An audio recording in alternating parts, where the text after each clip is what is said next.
Gustave Thibon, l'équilibre et l'harmonie. Le sexe à l'école.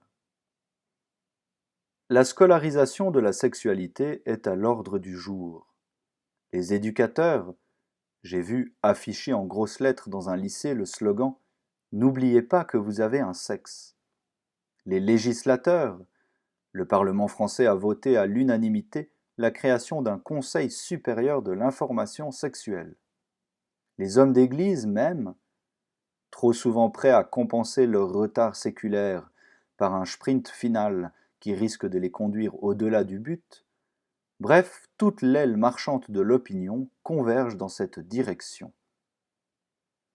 Là-dessus, on enregistre quelques réactions, aussi indignées qu'inefficaces, de certaines associations de parents qui protestent, au nom de la morale, contre ce déferlement sexologique qui confine dans bien des cas à la propagande érotique.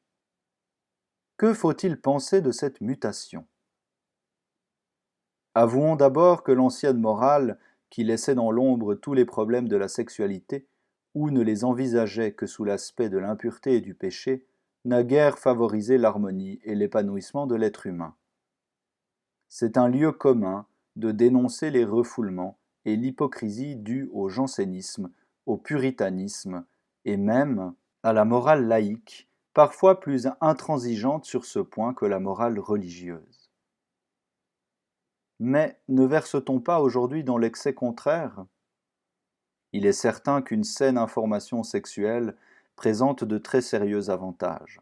En premier lieu, celui de prémunir les adolescents contre les déductions de l'érotisme vulgaire et dégradant qui sévit dans la société actuelle. Aussi bien ce qui m'inquiète, ce n'est pas l'initiation sexuelle par elle-même, mais l'éclairage officiel, et par conséquent uniforme et indiscret, sous lequel on est en train de nous l'imposer. Je conçois très bien cet enseignement à l'échelle de la famille ou de l'entourage immédiat, c'est-à-dire proportionné aux dispositions de chaque enfant et dispensé au gré des circonstances favorables. Mais je vois beaucoup plus mal tous les élèves d'une classe recevant indistinctement la même béquée de sexologie. Et pourquoi pas, dira-t-on ? N'en va-t-il pas ainsi pour toutes les autres matières scolaires ? Je répondrai que le problème sexuel touche de trop près l'affectivité de l'individu pour être enseigné dans les mêmes conditions que les mathématiques ou la grammaire, qui ne font appel qu'à l'intelligence et à la mémoire. Ne risque-t-on pas, en étalant sans discernement les réalités les plus intimes, soit de choquer l'âme des enfants, qui n'éprouvent encore aucune curiosité dans ce domaine, soit d'éveiller chez les autres des instincts encore en puissance et de faire fermenter leur imagination dans le vide. Car il ne s'agit pas d'initier, il faut encore que celui auquel on injecte un savoir quelconque soit mûr intérieurement pour le recevoir.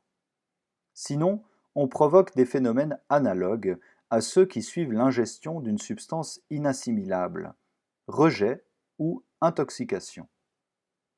Ainsi, et de récentes observations montrent que ce danger n'est pas illusoire, une information prématurée aboutit au même désordre psychologique que l'absence trop prolongée d'initiation. Mal savoir ne vaut pas mieux que tout ignorer. Toute question morale mise à part, je redoute aussi que cet amas de connaissances abstraites portant sur l'aspect le plus extérieur et le plus anonyme de la sexualité, et précédant de si loin l'expérience vécue, ne dissipe l'immense halo de mystère et d'attente dont s'enveloppe l'amour des sexes. Qu'une information trop hâtive n'altère plus tard l'émerveillement de la découverte personnelle. Et que, pour éviter les surprises sur un sentier solitaire et mal frayé, on nous offre la monotonie d'une route où la signalisation parfaite exclut tous les charmes de l'imprévu. Un homme très cultivé me disait jadis qu'il lui avait fallu 10 ans de décantation et d'oubli pour sentir l'incomparable beauté des vers de Racine, tant on l'avait gavé à l'école d'analyse et de commentaires sur la tragédie classique.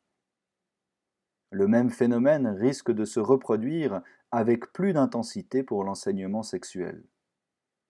Je prévois le temps où, le premier moment de curiosité passé, cet enseignement baignera dans la même atmosphère d'ennui et de contrainte que les autres branches du training scolaire et deviendra vite aussi fastidieux que les exercices d'algèbre ou d'analyse grammaticale. À force de fabriquer des forts en thème et des techniciens en herbe de la sexualité, celle-ci démontée puis ajustée, mise au point et livrée avec mode d'emploi comme n'importe quel instrument, ne va-t-on pas amortir cet élan vers l'inconnu qui fait les vrais amoureux? Et verrons-nous surgir de ce creuset de l'information un type humain qui, sachant tout par cœur, n'aura plus rien à apprendre par le cœur? Le processus est déjà engagé. J'ai sous les yeux ce sujet de dissertation proposé à des élèves de 14 ans. Définissez la place de l'érotisme dans l'harmonie du couple. Peut-on rêver un plus grotesque mélange de cuistrerie et d'indécence? Et ne pas craindre qu'après quelques pensums de ce genre, le malheureux écolier n'éprouve une précoce nausée à l'égard des réalités sexuelles? Façon indirecte, mais peu souhaitable, de rejoindre l'étroit moralisme des générations précédentes.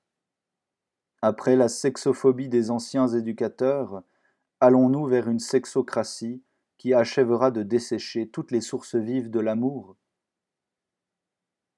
Il est tout de même permis d'imaginer une initiation moins lourdement et platement programmée, et surtout plus respectueuse du climat de pudeur et de secret qui entoure les premières émotions sexuelles de l'adolescent. En attendant, je plains les pauvres petits qui vont devoir ajouter cette rallonge à leurs nombreux et pesants sujets d'étude. Il faut leur souhaiter la même grâce qu'à l'admirateur de Racine cité plus haut, c'est-à-dire d'oublier, le jour où ils découvriront l'amour par eux-mêmes, l'encombrant et stérile fatras scolaire dont on aura farci prématurément leur cerveau.